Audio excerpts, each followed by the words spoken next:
कल एक प्रश्नकर्ता ने प्रश्न किया कि हम प्रायः बहुत महापुरुषों को देखें कि बहुत बुरा कष्ट भोगना पड़ता है संतों को, ऐसा क्यों? बड़े बड़े पापी हैं ऐसे, उनको कुछ नहीं कष्ट होता, और संत जो भजन कर रहे हैं उनको बहुत ही कष्ट होता है, ऐसा क्यों होता है? ऐसा इसलिए होता है, उसके दो कारण होते हैं। पहला तो इतने करुणा में होते हैं कि वो अपने जनों के आगामी प्रारब्ध को देख लिया और वो जान भी नहीं पाया और प्रारब्ध को घसीट कर अपने शरीर पे डाल लिया और भोग लिया। इतना करुणा में हृदय होता है कि अनंत माताओं का हृदय भी उतना करुणा में नहीं होगा। कोई जान नहीं सकता इस बात को। वो देखा कि हमारे अमुक जन पर प्रारब्ध का आक्रमण होने वाला है, तो प्रारब्ध तो मिटाया नहीं जा सकता, भोगा जा सकता है, तो आओ हम भोगने के लिए तैयार हैं, और वो उनके प्रारब्ध को ले लेते हैं। दूसरा, अनंत जन्मों का हिसाब बराबर होना है, भगवत प्राप्ति होनी। अब आखिरी जन्म है तो जो हिसाब है अनंत जन्मों का, पहाड़ का पहाड़ जमा था, छोटा छोटा भोग भोगते हुए, तो उनको लगता है कि जो संत महात्मा उनको बहुत कष्ट है। बिल्कुल कष्ट नहीं है, केवल प्रारब्ध भोग की लीला। वो दो प्रकार की, एक करुणा करके अपने जनों के प्रारब्ध को ले लेना, एक दूसरा अपने अनंत जन्मों के प्रारब्ध को भोग कर पवित्र होकर भगवान के धाम जाना। दूसरा, जो पापात्मा जन है उनके जो वर्तमान के पाप हैं और पूर्व के पुण्य उनके काम कर रहे हैं, इसलिए उनको कष्ट नहीं दिखाई दे रहा। लेकिन जब पूर्व का पुण्य समाप्त हो जाएगा, वर्तमान का पाप और पूर्व का पाप लगे, तब उनकी दुर्गति हो जाएगी। तो ऐसे ही जब हम धाम में या नाम जपने में या भक्ति में चलते हैं तो लोग हमारा उपहास करते हैं, लोग हमें कटु वचन बोलते हैं, उनको द्वेष होता है भक्तों से, वो निंदा करते हैं। तो दुर्वाच्यानि सहस्रशा परिभवान नीचै कृतान कोटिशो। करोड़ों प्रकार से कोई हमें दुर्वचन कहे तो भी हमको चुप रहना है। क्यों चुप रहना? हमें अपना काम बनाना है। वो दुर्वचन बोलेगा, हमारे पाप नष्ट हो जाएंगे, हृदय में जलन होगी ना, तो हमारा हृदय पवित्र होगा। हृदय भगवान के लिए सुंदर महल है, सुंदर निकुंज है। नारायण या गौर श्याम को हृदय निकुंज बसइए। बहुत कूड़ा करकट जमा कर लिया गलती करके, उसका नाश होगा। दुर्वाच्यानि सहस्रशा परिभवान नीचै कृतान कोटिशो। नीच पुरुष द्वारा करोड़ करोड़ प्रकार से तुम्हें कष्ट दिया जाए, गाली दे रहे हैं, निंदा कर रहे हैं, उपहास कर रहे हैं, ऐसा व्यवहार कर रहे हैं जो हृदय को जला रहा है। ए सह जाना, पलट कर जवाब मत देना, बहुत जल्दी तुम्हारा हृदय पवित्र हो जाएगा और तुम सदा सदा के लिए सुखी हो जाओगे, और वो जो बोल रहा है वो दुखी हो जाएगा।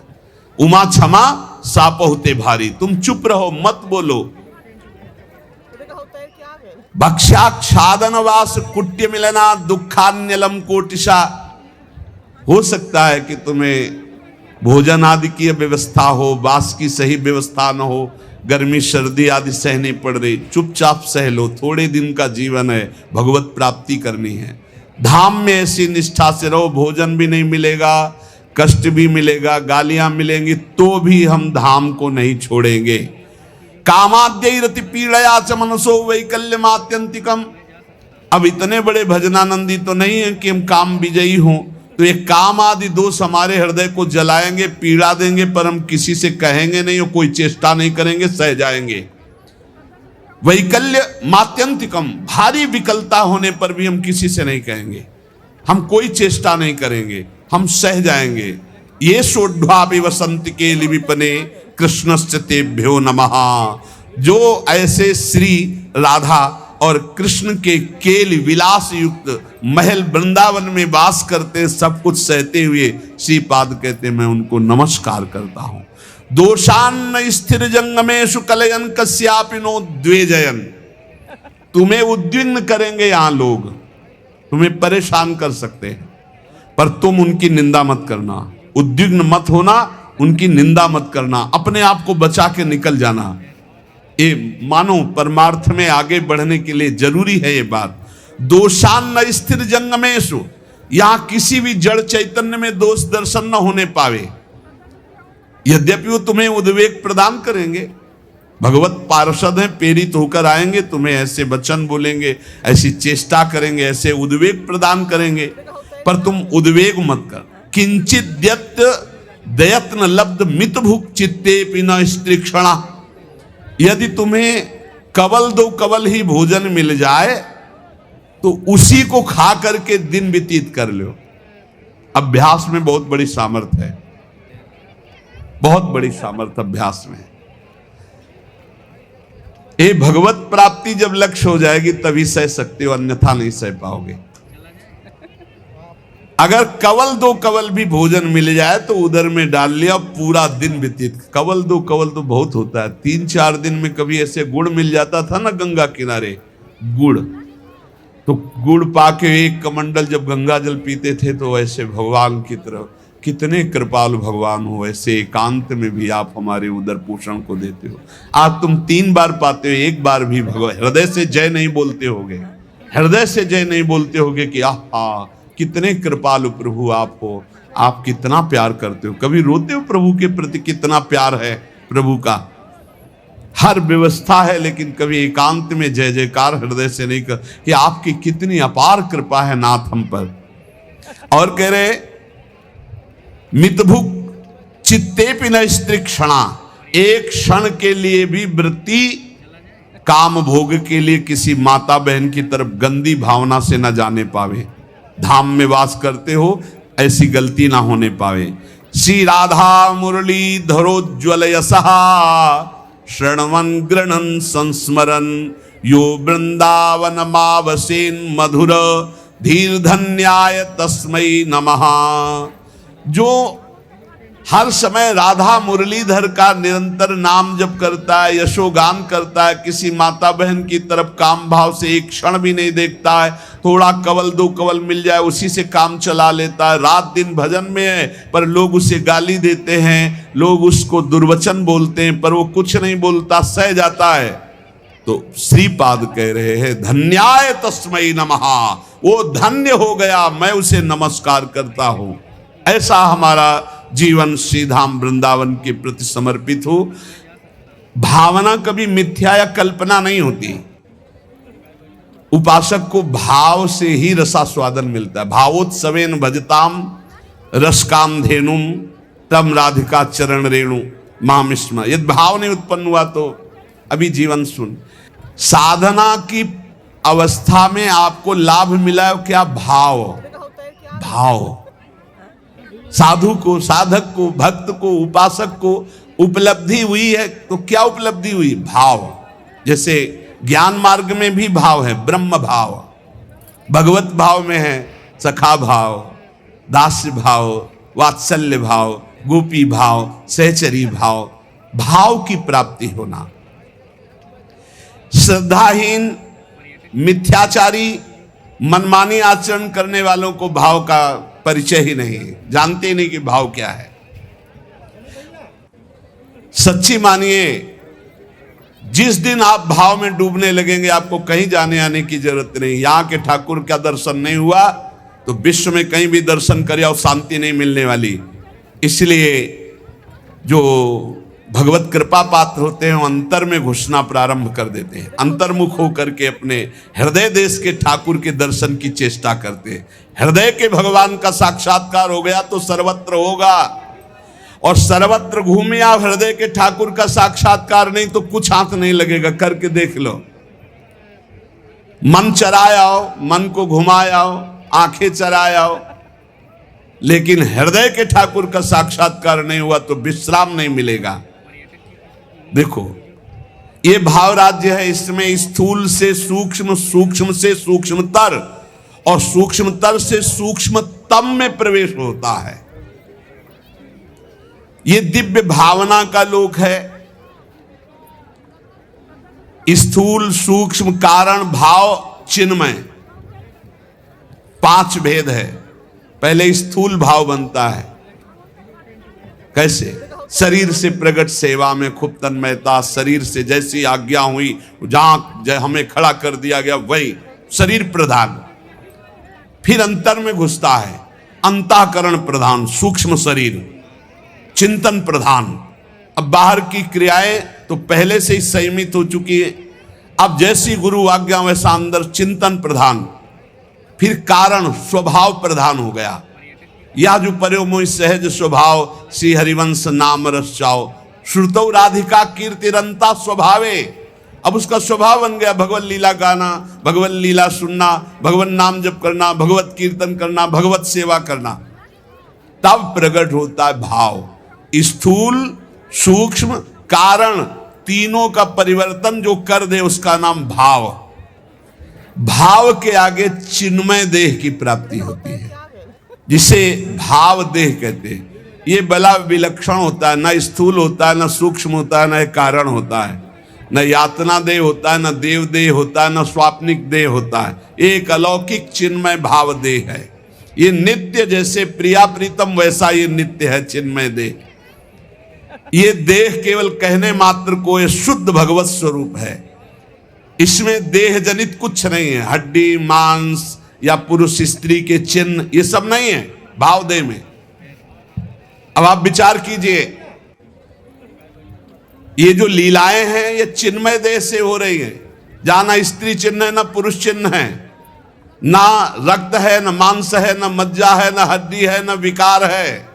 निर्विकार चिदानंद चिन्मय देह। कैसे जानोगे कैसी रास हो रही है? यहां देह और देही का भेद नहीं, जैसे आत्मा अलग है देह अलग है। यहां माया का पर्दा नहीं है, यहां बहिरंग प्रकृति का प्रवेश नहीं है, यहां अंतरंगा योग माया का भी प्रवेश नहीं है। यहां माया की चादर डालकर भगवान नहीं खेलते, यहां खुला खेल हो रहा है चिदानंद में। जैसे यहां तो माया की चादर पड़ी हुई, पहले देह फिर अंदर बैठा हुआ चिदानंद तत्व है, उसे कोई बिरला ज्ञानी जानता। समात्मा सुदुर्लभा वासुदेवा सर्वमिति।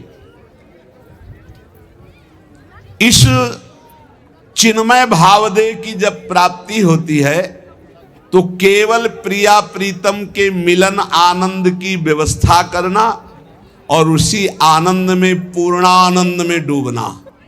जैसी हरिवंश लाल ललना मिली तो हियो सिरावत मोर, चिदानंद भावदेह से चरी। इसमें जो चरम सुख है उसके आगे मोक्ष सुख कड़ुआ लगता है।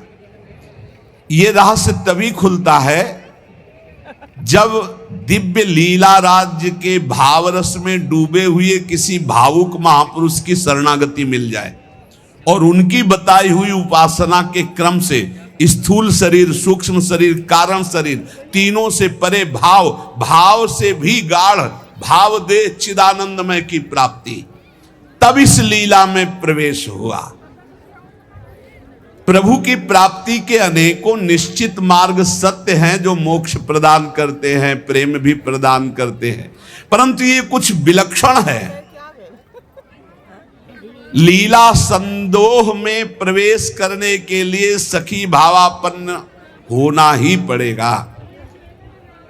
देखो, जब नारद जी ने हठ किया कि मुझे आपकी ब्रज लीला रास देखना है, तो उनको नारद जी से गोपी बनना पड़ा। अर्जुन जी को भी गोपी बनना पड़ा। भगवान शंकर जी ने जब चाहा तो इनको भी गोपी बनना पड़ा। ब्रज लीला के रास में अर्जुन को, नारद जी को, भगवान शंकर को गोपी बन करके प्रवेश दिलाया।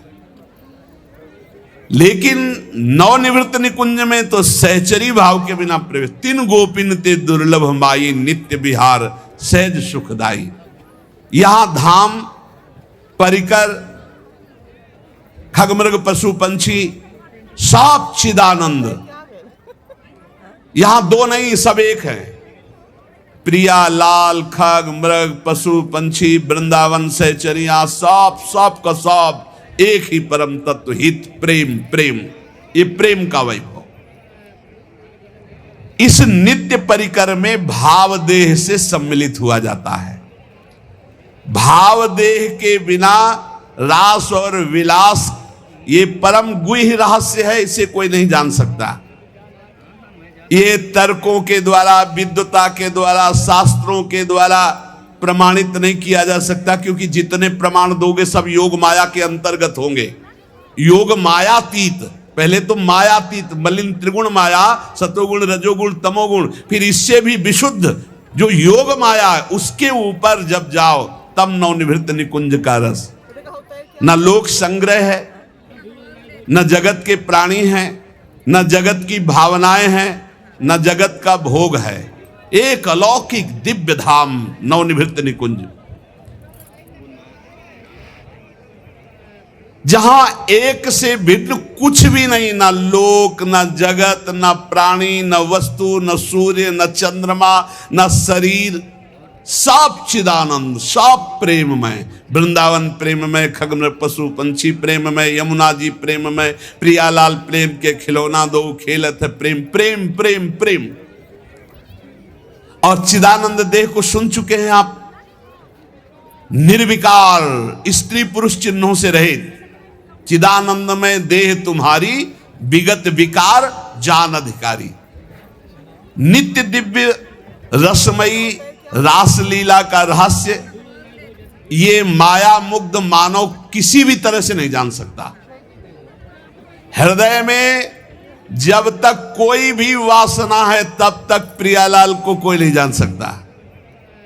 रास के ज्ञान को जानने के लिए ब्रह्मज्ञानी भी नहीं परिपूर्ण है कि ब्रह्म ज्ञान हो गया तो रास का ज्ञान उसे हो जाएगा। बड़ा खींचातानी करके कहते हैं आत्मविलास हो ऐसा, ये अलग देश है। अगर एक खींचातानी वही ज्ञान से होता तो परम ज्ञानी जो महान पुरुष श्री सुखदेव जी हैं वो सीधे आत्मविलास का वर्णन करते। जगत के विषयों से त्याग वैराग्य उपरति, मोक्ष सुख का त्यागी, वो रास रस का अधिकारी जो पुरुष होता है उसकी स्थिति का वर्णन करते हुए कहते हैं जहां किंचन मात्र भी मैं का ख्याल ही नहीं रह गया। देखो, रास में प्रवेश पाने वाले भाव देह को प्राप्त हुए महापुरुष की स्थिति कैसे होती, वो देख रहा है। मेरे द्वारा होता जो कुछ करते वो सारा भगवान, मैं न रहा मेरा न रहा, करता कौन कहां अभिमान। ढांचा एक बना रखा है अपने से ही अपने काम, नियमित सब चलते कल पुर्जे होती दिखती क्रिया तमाम। केवल ढांचा दिखाई दे रहा है, अंदर सिर्फ भगवान बैठे हुए हैं। अब जो कुछ हो रहा है वो सिर्फ भगवान कर रहे हैं। ढांचा दिखाई दे रहा है व्यक्ति का, वो अंदर बैठा है परमात्मा, वही सब कुछ करा रहा है। तुमने जो कहलाया मुझसे वही कहा मैंने अविकल, तुमने जो करवाया मुझसे वही किया मैंने निश्चल। तुमने जो सिखलाया मुझको सीखा मैंने वही सकल, तुमने जो दिखलाया मुझको देखा मैंने वही अकल। ये जो कुछ भी कहा क्रिया सीखा देखा मैंने प्रीतम, सो सब तुमने ही अपने में अपनी की लीला उत्तम। तुमने जो कहलाया मुझसे वही कहा मैंने अविकल, तुमने जो करवाया मुझसे वही किया मैंने निश्चल। ये उस जो भावदेव को प्राप्त हो रहा है, किंचन मात्र हम नहीं रह गया, वो देख रहा है प्रभु करा रहे हैं। मन मति कैसे होते मुझ में जब मैं ही हूं नहीं स्वयं, बना तुम्हारा सुख सदन तुम्ही से रहते हरदम। मन बुद्धि चित्त हम सब कुछ आपने अपहरण कर लिया, आप कार्य तो आपके द्वारा हो रहे हैं। ओ शब्द में त्रुटि हो सकती, हाईजैक कहते, हाईजैक कहते, कर लिया हाईजैक भगवान ने, पूरा सिस्टम हाईजैक कर दिया। मन बुद्धि चित्त अहंकार इंद्रियां सबको भगवान ने, अब वो दिखाई दे रहा है केवल ढांचा करता हुआ, लेकिन क्रिया। किसी ने प्रश्न किया कि आपको मन परेशान करता है जैसे हम लोगों को परेशान करता है? था, परेशान करता था जब मेरा मन था तब। जब मेरा मन था तब परेशान करता था, और जब उनका मन हो गया तो अब आनंद देता, परेशान नहीं करता है, अब आनंद देता है। क्या स्थिति होती है?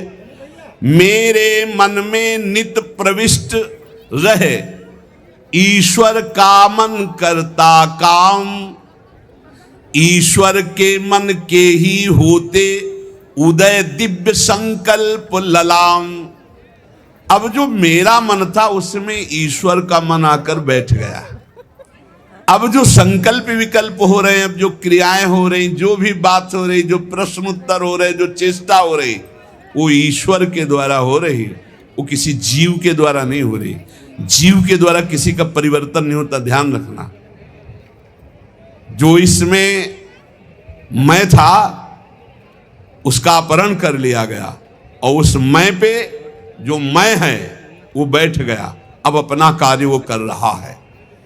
रहा न मेरे मन में कुछ भी, ईश्वर के मन के अतिरिक्त, रहता सदा इसी से वो मधुरमय भगवद रस से अभिषिक्त। अब मेरा मन नहीं रह गया, अब प्रभु के मन ने हमारे मन पर पूरा का पूरा अधिकार करके बैठ गया। तो प्रेम रस अभिषिक्त मन, सूखे मन में काम क्रोध लोभ मोह मद मत्सर होते, भगवत रस से अभिषिक्त मन में नहीं होते। परेशान भूखा आदमी करता है, तृप्त आदमी तो आराम करता है। अब श्री राधा जुग चरण निवास, अब तृप्त हो गया, अब इसके भागने की जगह नहीं बची है। मेरे मन को नित्य बनाए रखते प्रभु निज मन का यंत्र, करते उससे अपने मन की मनमोहन वे परम स्वतंत्र। रहा न कोई मुझ में करने वाला अब सुचि असुचि विचार, अंतर्द्वंद मिट गए सारे, मिटे मोह के सभी विकार। एक ने कहा कि हमने आपको जान लिया। नहीं भाई, नहीं जान सकते। छाती से लगे रहो फिर भी नहीं जान पाओगे, छाती से लगोगे फिर भी नहीं जान पाओगे, वचन से लग जाओगे तो जान जाओगे, वाणी को पकड़ लो उसके अनुसार चल दो तो जान जाओगे, नहीं जान पाओगे। प्रभु के मन में निज को खोकर मन हो गया अमन मेरा, उठा असत आशा तृष्णा का ममता का सारा डेरा। अमना हो गया मन, कुछ नहीं चाहिए। जब बहुत बड़ी वस्तु मिल जाती है तो उसके पाने के बाद कुछ पाना बाकी नहीं रहता, उसके जानने के बाद कुछ जानना बाकी नहीं रहता। एक बार चित्त को लगाओ, तो एक बार प्रभु में लगाओ, फिर जब प्रभु तुम्हारे चित्त को स्वीकार कर लेंगे तो क्रीड़ा करते अब मन में स्वयं प्रीतम इच्छा अनुसार, करते रहते नित उसमें उससे वे अब स्वच्छंद विहार। अब मन रूपी भवन में हमारे प्रीतम स्वच्छंद विहार कर रहे हैं। जितनी भी मलिनताएं थी, जितनी भी इच्छाएं थी, वो प्रभु से विमुख होने के कारण, और जब प्रभु पधारे मन में सब अपने आप खत्म। क्रियाएं वैसे ही हो रही। मेरा जो कुछ था सब ही पर हुआ, एक उनका अधिकार, वे ही अब सब कुछ बने। प्राण हृदय मन प्राणाधार। भगवत प्रेमी महात्मा के प्राण कौन? प्रभु।